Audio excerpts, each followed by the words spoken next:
Zotya sebo uwasizotya nyabo omulonji ali kumunyo ene program tambula n'okumanya nze kisacha atagenda ndino omulonji Susan Makula Bujingo naye bane lwachi okedde okundabisa kumacha kuno ofuse El Shaddai 2026 mwaka gwaffe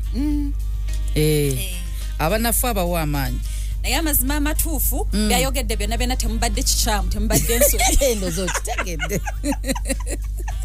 Happy New Year, Merry Christmas. Merry Christmas nze nagitegedde. Yeah. Nkulaba. Toyinza butagitegera kati mwata abayimbi mugitegeera nnyo. Egalubindi waliwo obugalubindi oli obwa Christmas webulako ogenda kuba owedde. Atawo mbadde nja kuyitawo nnyo.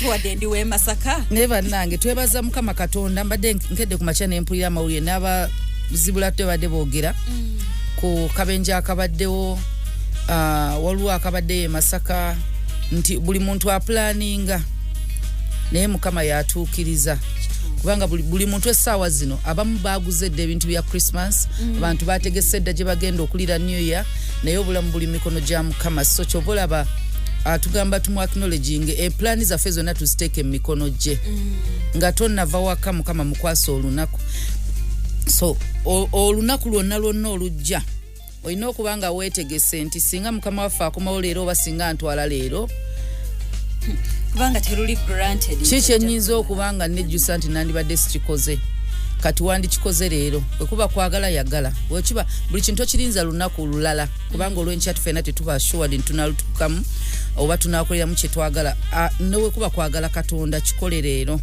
teba lunaku lulala naye nga bafiiriddwa bambi yagala kwagala okwo mulimu n'okwagala Katonda mulimu okwagala Katonda mwagale at the end of the day tujja kuddawa gye twava kubanga yo Bible etugamba omubiri guddamu nfufu mwe gwava omwoyo ne guddayo owa Mukama Katonda gye gwava naye nga tonnagenda weeteeketeekera obulamu obulala waliyo obutaggwawo waliyo n'okuzikirira naye bonna bafiiriddwa abantu baabwe ekitalo nnyo njagala okukubagizaako famire ya Jakana jajja waffe eyawummudde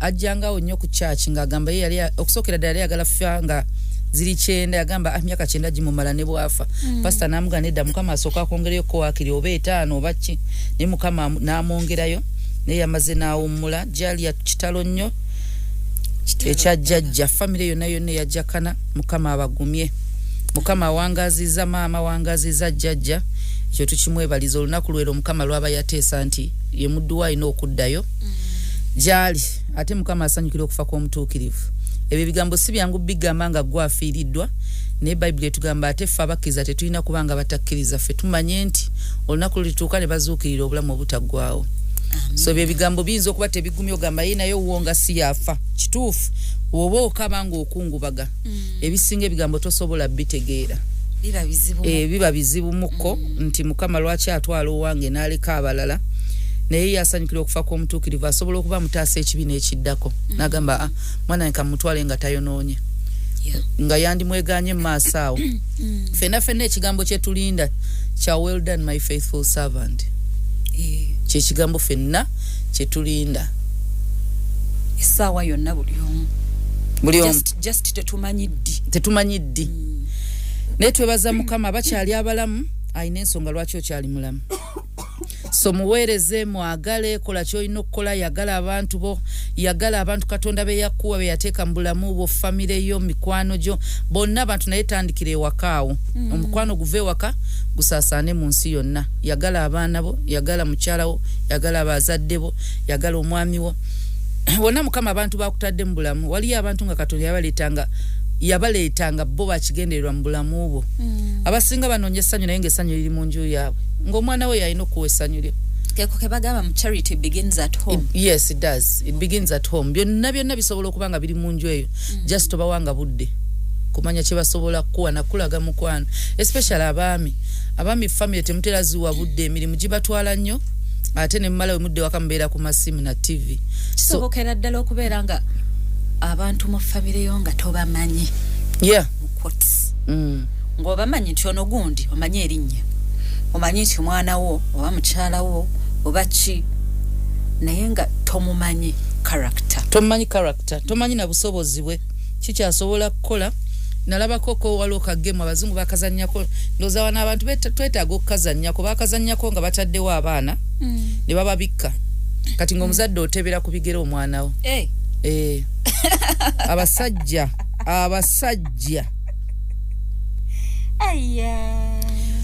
abasajja nga tebamanyi baana baabwe bigere bwe bifaanana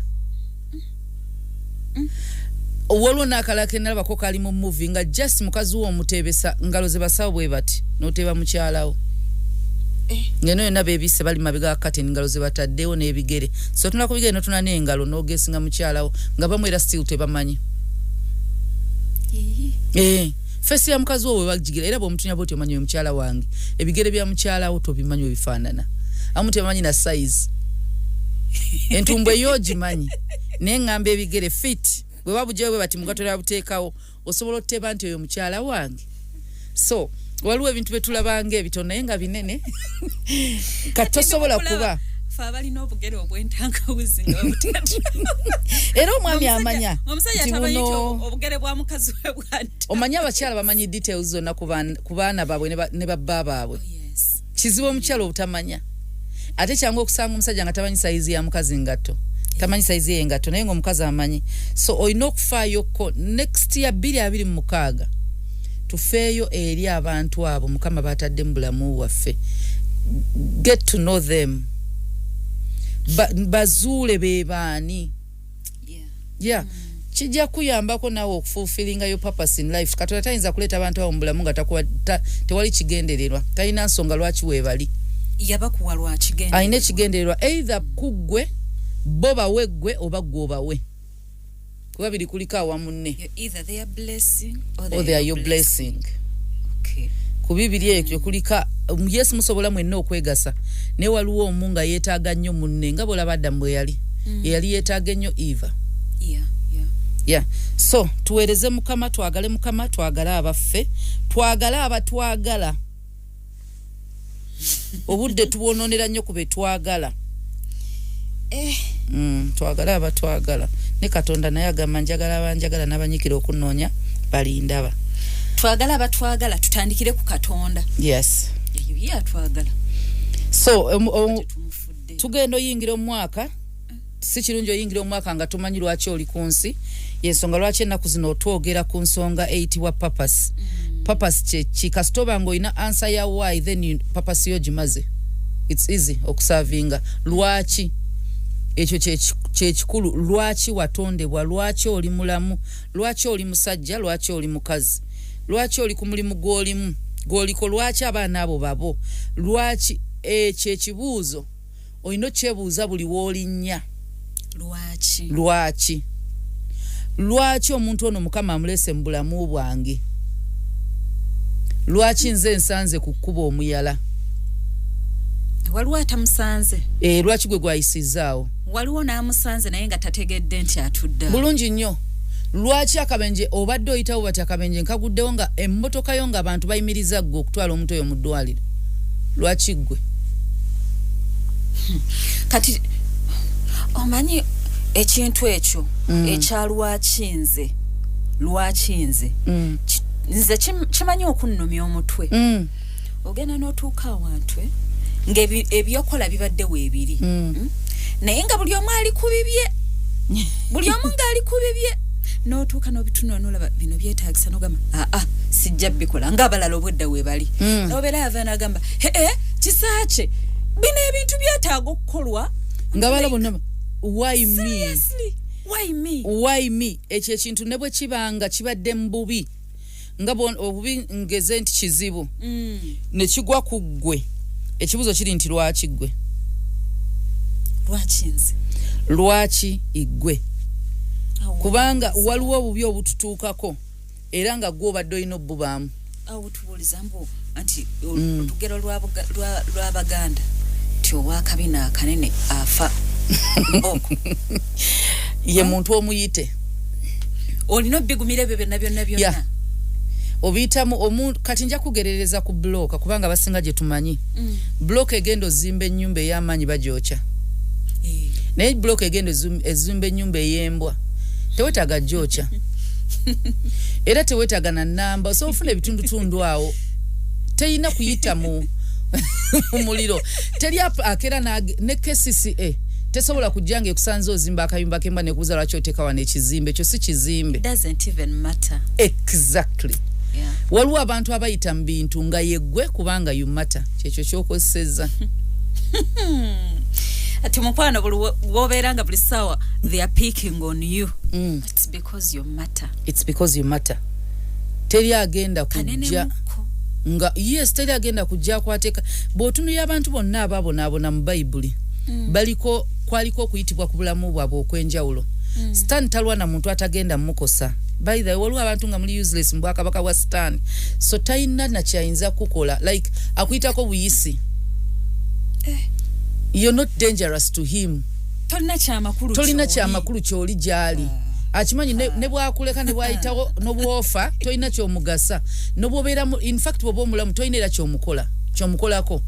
Go wenyini you gave up tosinza Katonda tokola kyolina kukola ku nsi kati akwagaza ki ne wabawo omuntu gwanoonya kubanga Obwakabaka bwabukosa.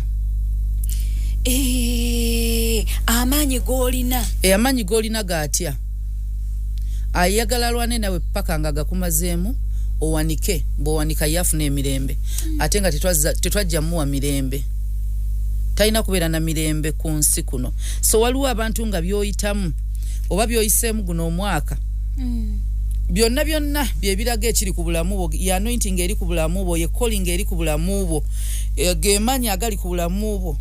Tunulira abantu bonna Bayibuli bw'ogisoma kuva ku Genesis era yasookera ku Adam ne Eva. Abantu Katonda be yasooka oleeta nga ayagala bamusinze nga ba communing nga bayogera nabo bateesa nabo be yakwasa buli kimu kye bayita nti obufuzi bwo obw'okunsi. Nabagamba kati munzirukanyiza emirimu gino yawa Adamu obuyinza nti byonna bye yali asobola okukola yabimuleka abikole n'amuwa atume buli kimu ekiri ku nsi. Stani nga yebuuza muntu kyono ne malayika lisituuka obuuza who is man that you're so mindful of. Who is man? Bakyebuuza. Omuntu yakujemedde kati omuwerayo n'omwana wo. Katonda asukkulumya yakisukkulumya omuntu. Kati Sitaani mu ggulu entebe yali ajagala. N'ekintu kyonna Katonda kyayagala Sitaani akirwana. It's automatic. Mulabe we nga naye bw'olaba nti ekintu kyoyagala kagube mulimu gwo atakwagala ajja kirwanyisa. Aba mulabewo n'ebibyo. Kati ebya Mukama mwetuli. Kati tuwa balabe be. So byonna byoyinza oyita mu waayo answer yonna ekibuuzo ekyo n'oboona okyebuuza ky'olina okumanya ne Yesu yabiyitamu. Omusajja Isaac asesa nti bamugoba nga bamugamba you are mightier. So the rejection teyava kubanga yali munafu. Yaine ekizibu bamugamba you are mightier, depart from us. Bosoma Genesis 26:16. Bamugamba genda otusinga. Waliwo abantu nga just ebikutawanya kubasinga. Lwaki abantu bakulwana lwaki abantu bakwagala obasinga. Just balina maanyi gagamba tuviire. Era bambajja kulwana paka goloba vira. Batusosonkereza kubanga tubasinga. Abantu abasinga tebagala abantu babasinga kubabeera kumpi. Abanafu b'obwongo. Kasitobera nga assignment yo calling eri greater than theirs bajja kugoba. Isaac bamugoba, abafalisayo bakyawa Yesu. Abasinga. Yali abasinga. Kati bo kye batamanya n'abaganda ba Yusufu wande bali bakulube.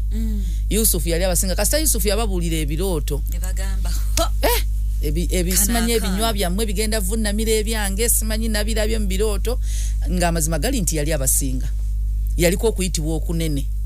Ye yali alina obbaliisa. Lindako.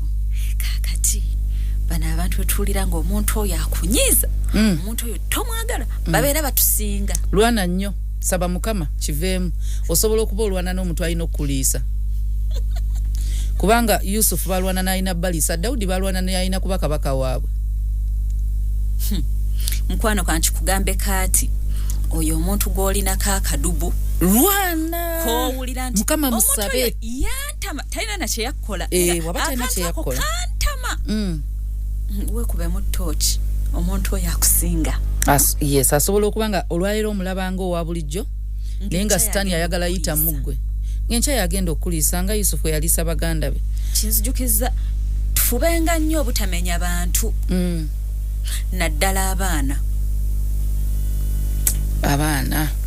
omwana abeera mutaawo ng'olaba ke kasinga obutakusanyusa ke kasinga okukola effujjo ke kasinga okukola byotayagala byonna biri mu akaana naye akaana ako tomanyi enkya yaako. Olaba ne Hagali eyali n'olwaliro gwe bakyawa abantu nze Mukama alituwa obudde ne twogera ku Hagali. Hagali mukazi si mubi. Hagali teyalina buzibu bwonna. Hagali yawuliriza mukama we. She was so obedient. Nti gwe bayita omuddu agondera mukama we kyamugamba. Omukazi eyali omuzibu yali Saala. Wadde yali omulonde. Alinga Leya we tumusiga ekifaananyi ekibi. Leya teyali mukazi mubi. Naye kyewunyisa wadde Yakobo yalonda Rachel, Katonda yalonda Leya. Kubanga enkomero ya byonna Rachel azaala babiri. Azaala Benjamin ne Yusuf. Leya azaala Yuda mu Yesu mwava. Olunyiri lwa Yuda lwa Daudi luva mu Leya. Yuda Yesu ava mu Leya. Sigoli oligwe yali ayagala ennyo. So ebya Katonda biba bizibu naye rejection esobola okuba okubanga omusajja mbawe teyamwagala. Nenga Katonda ye gwalonze. Kati osobola okera ku macha omwana ono gwolabanga akantu akalyawo akatali ka bulijjo. Daudi manya akalyawo akateetagisa kubanga buli muzadde oyina ebirooto oyina by'oyagala mu mwana. Era osobola okera nga omwana wo yagoyagala kubanga ali yagala baloonya oba ali yagala basawo omwana wo na dropping out of school nagana okusoma. Omwana nabeerawo mu kulunda mu kuzimba mu kubajja nga Daudi bwe yali. Tata yali alina abaana beyenyumirizaamu nga Daudi abeera mu kulunda. Katonda gwe yalonda ye yafuuka kabaka. A story I had bazadde balina abaana basatu nga mulimu abagezi ennyo mwalimu omugezi ennyo nga bazadde buli omu gwe yenyumirizaamu owa wakati nga ye ali awo moderate naye nga mulimu n'ono gwe balaba nti yatagenda mu kiraasi talina jadda bali awo oyo loss yefaji waabwe banaye nga tebaagala mwana ng'omwana oba kati oba bakula owa wakati Mukama n'amuyita ne basigaza oli omugezi ennyo gwe bawaana na bukimu ne gwe bayita loss hati oli n'akula na graduate nga top of his class naye along the way nga pressure eno yamuyitirirako abazadde bamusubiramu bingi balowooza yalina okubeera buli kimu so he resorted to drugs nga ze zimuyamba okukepinga up mu class okubeera nga ali awake na biki ebitabo we byaggwa okusoma addiction eye manifesting kuba kati talina wakuteeka maanyi ago eri gye yagateekanga nayonoonekerawo bw'atyo tebalina kyamukolera okujjako okutwala mu rehabilitation na buli kimu kati ono gwe bayitanga loss nga yaliwo naye ye yagenda okulaba abazadde be tebamuliiko n'agenda ne yeeyiya n'afuna gye bamusomesa okukola ebyemikono n'ayiga okutunga n'okusiba enviiri nkulaga nti kati yayimirizaawo family.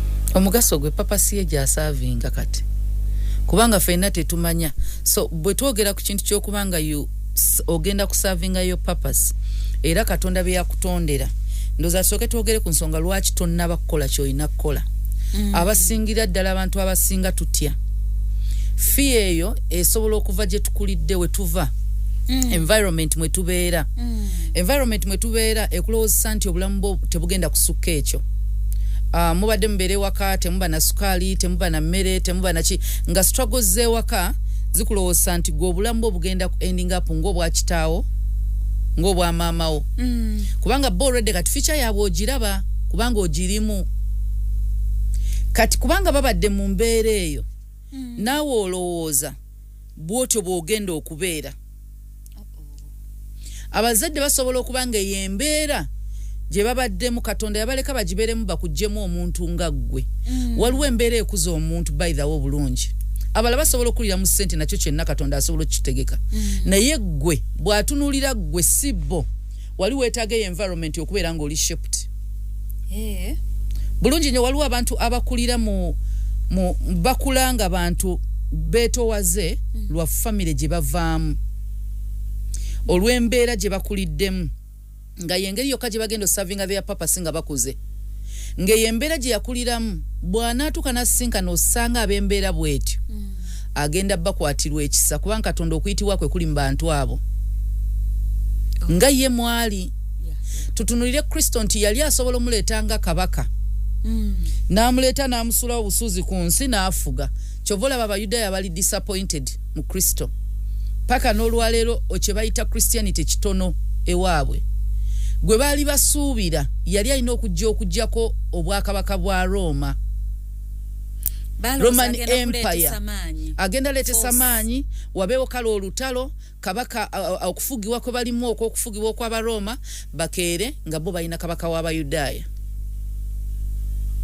kye baali basuubira ne bafuna disappointment onaze nga mwana azaaliddwa mu bazzi atuuse ne byalimu tali mu kulwana ali mu kuŋŋaanya bantu ababuulira njiri ffe twagala muntu agenda okuggyako abafuga bala ebigambo tebigenda kumala lutalo kati osobola okujja bwotyo nga Kristo bwe yajja abantu be yajjiramu Katonda be yamutumamu era bayangu okurelatinga naye bayangu okukwatagana naye yali teyeegulumiza engoye ze yali ayambalanga ze bambala Yesu asobola otuula ku jjinja nabo kwe batuula asobola okusitula omwana yalaga nti n'omwana ono omuto Abafalisaayo tetulina we boogererwa nga basembeza abantu lwaki balina status kubanga n'omunaku eyajja mu yeekaalu Yesu bwe yamuwonya lwali lutalo naye ono ddala yeeyita Katonda omwana wa Katonda atuula atya ne malaaya kati olaba ndowooza bali tebasobola na kuyamba malaaya kati ne Nazaalesi bw'ogisomako si kifo ky'ogamba nti Kololo owe Uganda si Muyenga kati mu Uganda wano tubeera tugeza ku kifo nga ki kati tuba tugeze ku kifo kitugamba oba bwayise tugambe byonna wonna mu kyalo eyo gy'olaba ewammwe ekifo kye munyooma kisobola ovaamu omuntu naye okkulirayo olina okuba nga okkiriza nti osobola okuba nga wakulirayo osobola okutuukiriza omulimu gwo ku nsi kuno si nti bw'ogenda obeera kubanga kati Kristo yarelatinga na buli yakwatagana na buli muntu lwaki abantu bonna bamwanguyira yali munnaabwe abategeera era genderera nnyo ojja kusanga mu Uganda ng'abagagga 9 ku 10 basabira mu church z'abagagga bannaabwe ani ansumba era olabe n'abantu abatalina ogenda basanga mu church nga omusumba relatinga nabo ku mbeera ajja tutegeera yayitako mbwavu nga ffe nagenda mu church nga ona ebibujulizi bonna bwawate yakulirako minaga naye wano ndabika sijaawo lwaki kasita Katonda akutuma eri abagagga era ajja kuzaaliza eyo bwakutuma mu bantu ayina abantu bagenda okutukomamu ng'egyo ogenda oyita g'amazima amatuufu waliwo ekifo ky'ogendamu n'okitiisa n'amaaso nga tokijjaamu eno nasobolayo lina gy'ogenda gy'ova tewalina kukufuula nti nno tolina kufuna birungi waba wali wabi kubanga walina ensonga lwaki gye watandikira ojjukira kali kawaayi lwaki wazaalibwamu eyo famire enjavu etalina linnya osobola okuba nga gwagenda obba wamanya ani yali amanyi famire ya Amos Mzee Amos ani yali agimanyi President Museveni yagireetedde omumanyika Yusufu ne Mariyamu teri yali abamanyi. Yes. Olwaleero Yusufu ne Mariyamu Christmas season yonna ne bw'onoozannya muzannyo kikaaki Yusufu mwali ne Mariyamu tosobola kuleeta ku Yesu ng'ababiri tebaliiwo. They are main characters. They are the main. Kubanga Yesu tuzannya baby. Ne tutandika okuzannyanga malayika eyogera ne Mariya. Neyogera ne Yusufu. Yusufu nakkiriza. Mariya nakkiriza ne banoonya ekisulo we banaabeera. Ne bazaala. Yesu tukoma ku baby. Bali obulamu bwabwe tunyumyako. Era ku Christmas teri ayogera ku resurrection. Main cast. Kati osobola okubanga family yo gy'olimu. You're the game changer. Yeah. Kyonna ekirimu ekibaddemu toyina kubeeranga bo. Ekibuzo kiri nti lwaki ky'olina okuddamu. Kati ekizibu ky'ekibuuzo ekyo abasinga tutya. So tubadde twogera nti osobola okubanga abantu b'olimu tobeevuma. Katonda asobola okuba nga mwagenda okutendekera. Yeyo training ground yo. Oyinza okuvamu gwe osobola okuvamu eyo family gye weevuma. Tunuulira abavudde mu family endala ze weegomba olabo bamufaanagana. Kale tutandikire ku mpisa. Tudde ku buntu bulamu. Osobola okubanga Katonda yakimanya eyo family etalina ssente. Yeyina obusobozi obw'okugruminga. Katonda ye tali ku ssente kubanga jazikuwa. Era zaite zigasa ng'oli muwere. Zaite ekikulu kyo wali oyina kulya, kwebaka, kujjanjabwa kati okuze. Kye yali ayagalayo okuze nti ye. So abantu bano balina kye baali bakuwa. Mariyamu teyali mugagga. Yusufu teyali mugagga. N'ekyalo kye baali bavaamu kyekyo Nazaalesi be yalonda. Naye okumanya yabalonda yagamba Mariyamu, you are blessed. Wa mukisa mu bakazi bonna naye nga mwavu. Kati ekigambo ekyo kisobola okuba nga kyayogerewe eri maama we teyakiwulira mu nsi y'omwoyo gye ekiri naye ng'ekimufuula ow'omukisa yeggwe. It's ironic. Ongamba otya tindi wa mukisa nga tolina ssente nga n'embeera gye ndimu teraga wadde omukisa gwa Mukama n'akamu. Anti ekikubeeza ow'omukisa nti gwe gwalonze si by'olina. Oba wa mukisa nnyo nga Mukama alonze mu nnyumba y'omuweereza. Kalangereze ku mama wa Pastor Bujingo. Olowooza oyo mukyala si wa mukisa. Nnyo. Bw'omusanga kisa kye ekitiibwa ky'omuwomwa kyaki si kuzaala Bujingo. Yeah. Exactly. Si byalina. N'ennyumba eyo okuba tomanyi bwefaanana. Kye yaleeta mu nsi kye kimuweesa ekitiibwa. Kati oba wa mukisa olw'ekyo ky'ositudde Mukama kyakuwadde oleete mu nsi. Si by'olina bikwetoolodde. Oli wa mukisa. Omukisa mbeera nagwo. Obeera nagwo. Nga tewali manifestation erabika wano ku maaso. Yes, nga tonnagiraba oyina ky'oleeta mu nsi. Oyina ky'oleeta mu nsi. Kati mu biseera bya Ibulayimu baali balunzi, obugagga baabulina abasinga, Abayudaaya nga balunzi balina Katonda yabawa omukisa. Ne Ibulayimu yali wa mukisa ogw'enjawulo. Yali agenda ovaamu generation eri blessed. N'abalala baali bagagga. Bwe baayawukana ne Luti yatwala ebisibo, n'ono yatwala. Lwaki ono teyali blessed? Anagenda wali small green pastures. Green pastures naye yalina ebisibo, kitegeeza obugagga bw'ebintu yalina. Kati ebintu bino lwaki tebikuyisa nnyo wa mukisa kubanga n'omusamiza abirina. Atayagala Katonda asobola okuba nga alina n'okusinga gwe ayagala Katonda. So toyinza kugamba nti ali blessed okusinga. No, what you carry ky'ositudde kye kikuyisa ow'omukisa. Ibulayimu kye yali asitudde. Nsaba okamuddiremu awuliriza. Ibulayimu kye yali asitudde gwe ky'ositudde mu gwe ky'otannazaala mu nsi kye kikuyisa ow'omukisa. Kubanga bino ebintu ebikwatibwako omusamize mama Fina akusinga ennyumba ennungi. Asobola n'okuba nga asobola ku kitanda kya bukadde 5 oli n'ekye-15 nakyo kikukaabya okuba nga osobola okukifuna. Nza n'okuba osula wansi. Kiki ky'ositudde Mukama yakimanyi. Ne bwe yakigamba Ibulayimu Ibrahim yalina okukkiriza ne Sara teyakitegeera.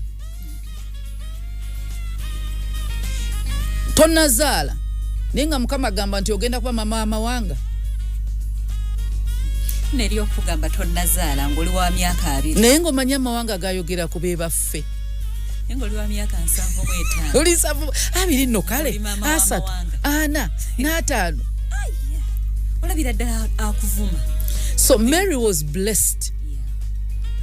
Nesi nti just alina mukisa mu bakazi bonna mu nsi yonna kubanga ye yalondebwa yeetikka omulokozi.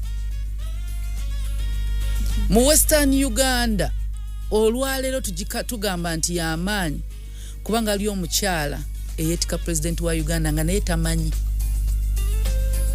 era teyamanya nti aleeta president naawe tomanyi kyoleeta. Abamu tetumanyi oba tuli kiraba kye twetisse. Bannabbi balangirira tebaalaba ku Kristo. Naye bw'ofuna omukisa n'olaba Mukama n'akubeezawo n'olaba ku kye yali akutisse mu bukadde bwo osobola otegeera ekigambo blessed kye kitegeeza. Kati papa siyo teri awo mu mbeera eyo. Obwavu obwo oyinza okuba obukuliddemu naawe obulimu era ozadde abaana naye abaana bw'osobola okubanga mwe muli ensonga lwaki Katonda yakuleeta. Yali alina gwaleeta gwe n'atakufanako. Nga gw'owulira okaawa alina generation gy'ateekateekera nga ekikyo si nti takufuddeeko si kikulu nnyo. Obukulu ye kyayagala oli mulamu. Abamu tabalekedde na bulamu kasaba amala otuusa ne baddayo. Omukazi asobola okufa nga azaala kasita atuusiza kye bamugambye. Tofiira mukubo paka ng'okituusiza basi terina fiira mukubo paka ng'etuusiza abantu gye balaga era bagikanika. Kati osobola ofiira ku stage kasi ekikulu batuuse era buli muntu atuuse tafaayo by the way. Era bagamba bannange basi efudde kasita tutuuse. Ono omwana omuwere tasobola kyogera. Kati osobola okuba nga gwe wennyini yazaalibwa mu banaku ye gwe baaleeta. Gw'olina kwebuuza wa Mukama kiki kye nnina okukola mu nsi eno ekyandeesa ekyanzaaza mu famire eno. Omuntu nze wensikiriza nti omuntu kati akuze kwe kubanga takyanenya bazadde be ku lwa ebizibu bye. You don't blame your parents for your problems. Tokyanenya bazadde bo olw'ebizibu awo oba okuze. Kye bayita maturity si growth ey'omubiri.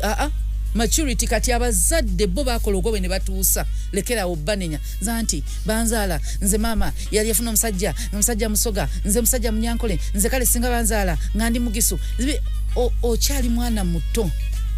Katonda tannatandika talina na watandikira kukozesa ng'okyali mu bazadde eyo transport means.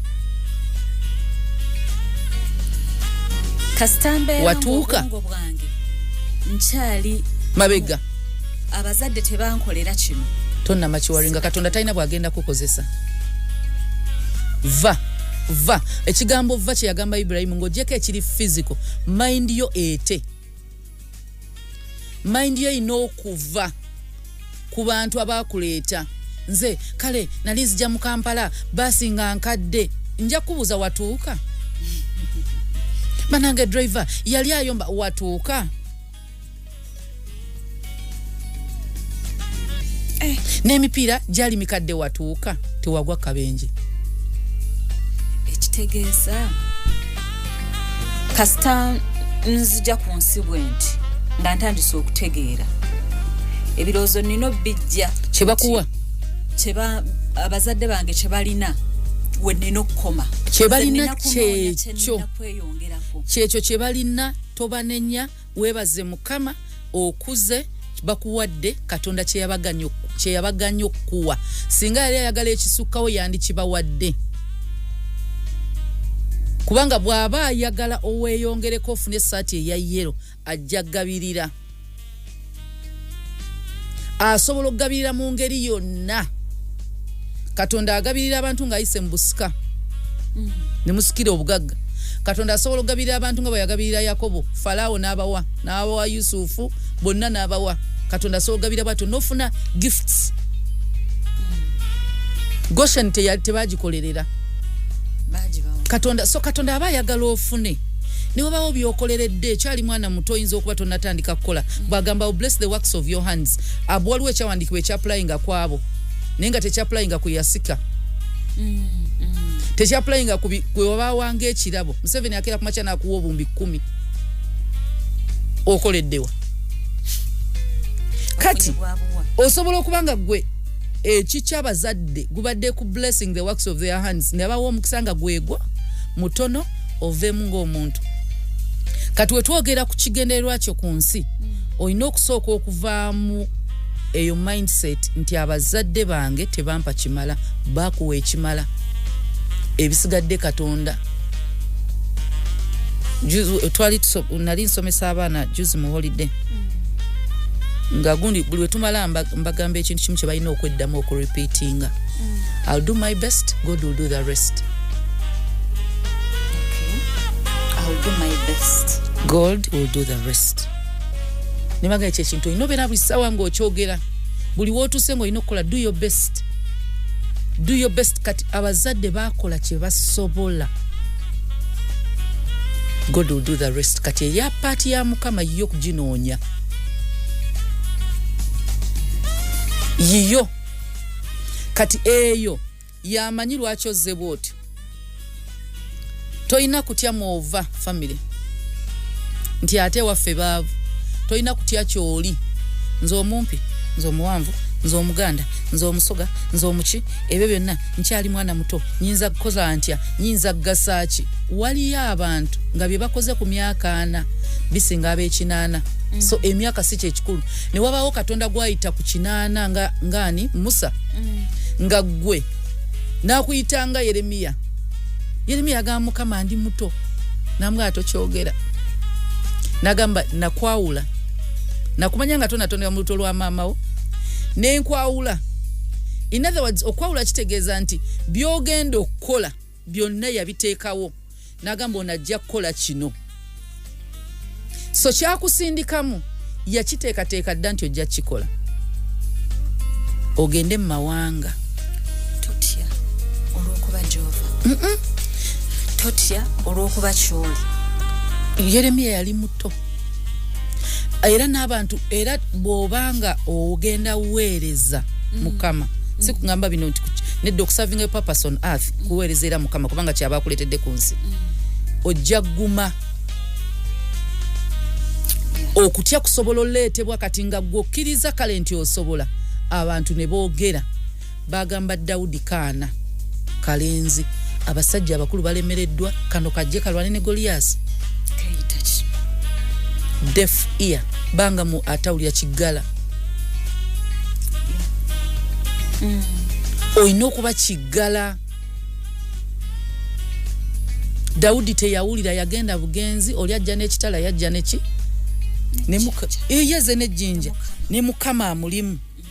Kati in other words gwe kyo bw'ofaanana enkulayo temataringa.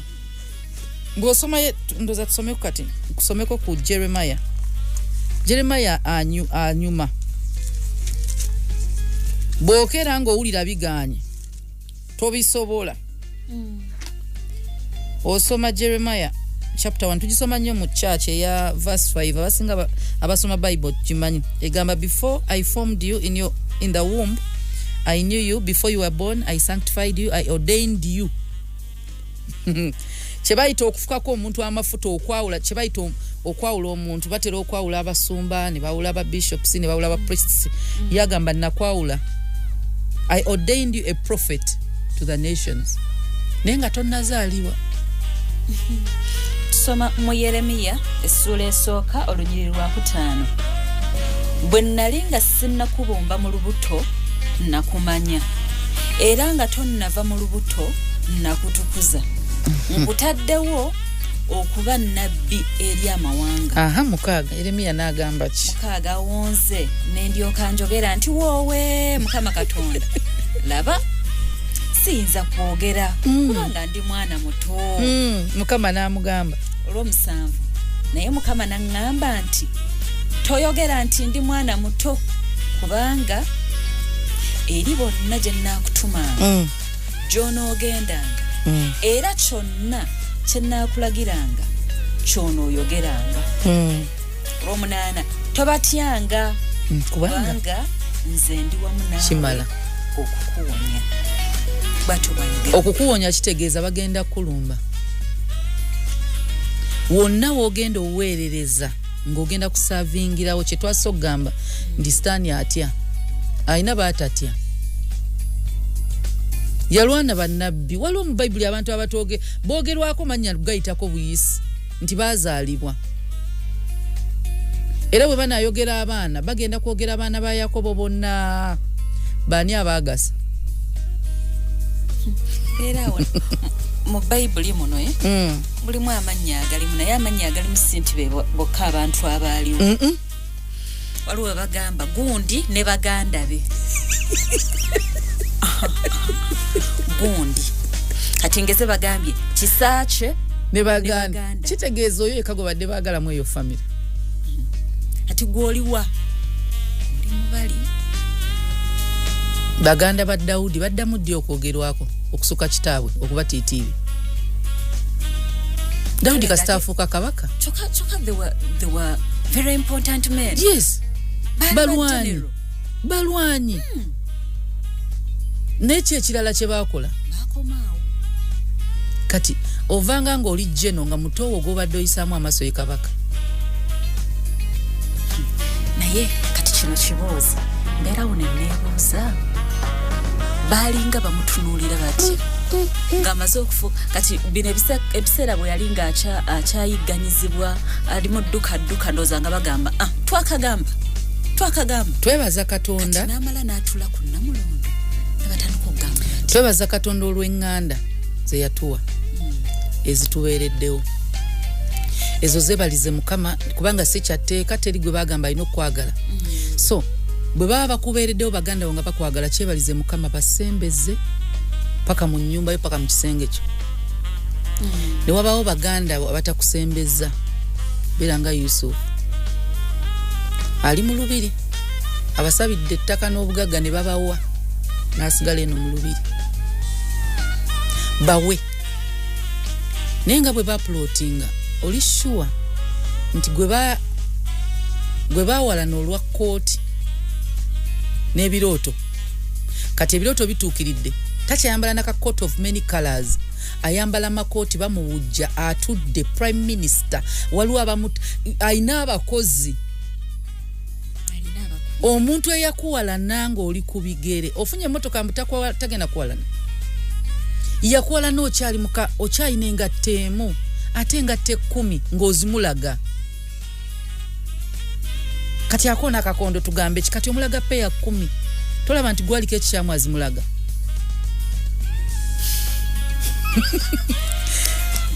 kyogamba obujja bw'akantu akatono ekinene kinaaba kitya. so watugambye nga tutandika nti twagale abatwagala tubasembeze. betwagala emirundi egimu bayinza okuba nga bali mu bali. osobola okwagala ab'eŋŋanda zo kiri okke ne Katonda kya bwakatonda okwagala abantu. naye basembeza mu bulamu bwe ekyo gwasalawo. Yesu yali ayagala. ekintu ekibayita okubeera ow'ekisa Yesu yali akijjudde ng'era ali compassionate nnyo era akyali. but he wasn't nice. badde siraba gy'olaga. yali ayagala and he was kind. Yesu ayagala. Yesu wakisa. Yesu ayagaliza. He wasn't a nice person. wonodda ono gaba nange oyo banange Yesu yali muzibu. nice ke kachi mu luzungu. oba ye muntu omulungi omanyi obulungi obwo businziira osobola okuba omulungi mu bantu kubanga oli musiru. Yesu mulungi. Yesu atwagala. obulungi obutali obwa good. alina kale eri. He was a good person. not the nice person. No, lambo and lion. Now obulungi bwa Kristo aina abantu abatukanga bamumanyiira ne bakwestioninga n'obwa Katonda bwe. He wasn't nice to them. Nabalagako. Nete yabatta. That was good. He was a good man. He didn't kill them. Ekitegeeza for the things that we stand firm for, our values, our virtues, the things we believe in. Tukkirizibwa okulagako. Yesu yabayita entaana. Yabaga mulingana munyirira ku naye munda bannange omuntu okugamba nti olinga ntaana tetulina gwe twavumye, especially omuntu a questioning your faith. Yagamba labe abaana b'emisota mu Bible omusota Satan, baana ba Lucifer. Esa zino kigambo omuntu ayinza n'okutta. Waliwo abagamba Pastor Bujingavu. Pastor Bujingo. Gwe lumbe anzikiriza yolabe. And him. He's a good man. But not nice. He's not nice. He's a good man. Era bomusinkana bulungi nnyo biki muntu mulungi. He's not nice to sons and daughters of vipers. Tayagala kumanya. Gwe jira mu kintu ekikwata oyina okubanga osobola oyimirira ku nzikirizayo. Byokkiririzaamu. Now bobanga oyina okuyitibwa ku bulamu bwo. Oyina okumanya nti bano abajja baana ba misota kati tewewombeeka bajja kulinnyako paka nga tokyasobola tuukiza Katonda kye yakutondera ove mu nsi nga togasizza nga tokoze kye yakutondera. Lwaki? Kubanga ovuddeyo ne weewoomya eri abantu abagenda n'okuleetera okujeemera Katonda. Abo abantu bannange balageeko. Bible mu kitabo kya Ssekabaka eyogera ku nabbi Katonda gwe yatuma nga aliwo omukadde ndoze ekiseera kyali kiweddeyo. Mukama n'atuma nabbi. Bw'osoma Ssekabaka ekisooka essula 13 yonna bw'ogisoma yonna tetugenda gisoma. Katonda atuma nabbi omulala amutuma mu kibuga. Bw'amutuma ng'atandika okukola ebyamagero. Mukama byamutumye okukola naye yamuwa instructions. Namugamba bw'otuukayo tolya.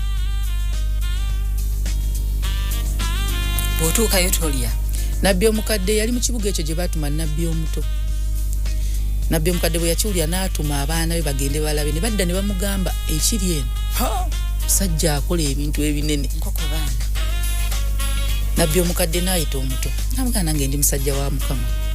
Ono naye musajja wa Mukama kituufu Bible tetulaga nti yali ajeema.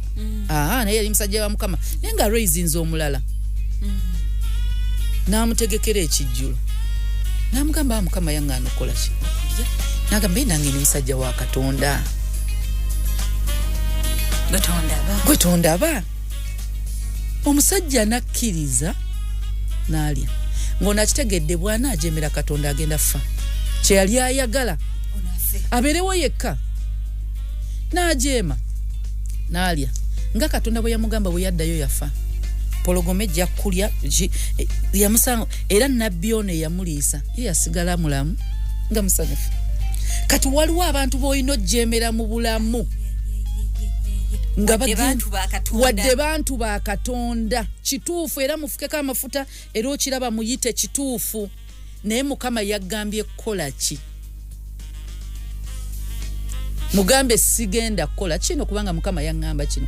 Kati olusi tewetaga kati ono omusajja nabbi ono yali mulungi. He was a nice person. Yagondera omusajja wa Katonda n'atagondera Katonda. Akapyo kawulidde okugondera Katonda n'okugondera omuntu wa Katonda bintu byanjawulo nnyo.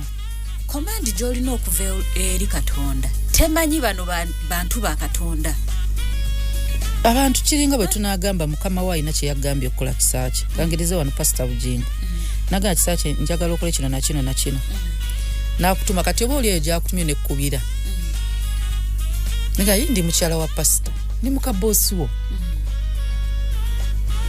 Kola bwoti ne bwoti. either nsooka kugusa kiri oba ne nkugamba oyina okusooka okumanya ani mukama wange ono mukazi wa mukama wange si mukama wange omukubire ampa olukusa kukita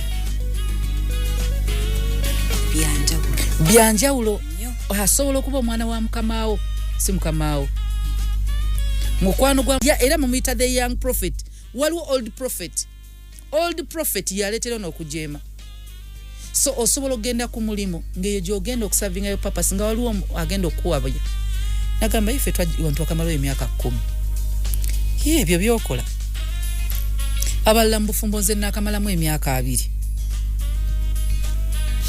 ne sitaani yalwa mu ggulu naye ye sitaani era sitaani fenna yatusookawo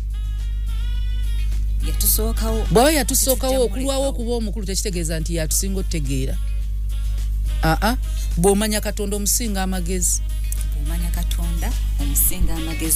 my take home for today totya olw'okuba gy'ova totya olw'okuba ky'oli ndi mumpi ndi biki ekirala it is okay to be good it is not okay to be nice webalumba ebintu by'okkiririzaamu mukwano okkirizibwa okulagako ekirala man of God isn't God akatalekeka olumu okulaakulana kujja kwetaaga abantu abapya ekifo ekipya n'entegeera empya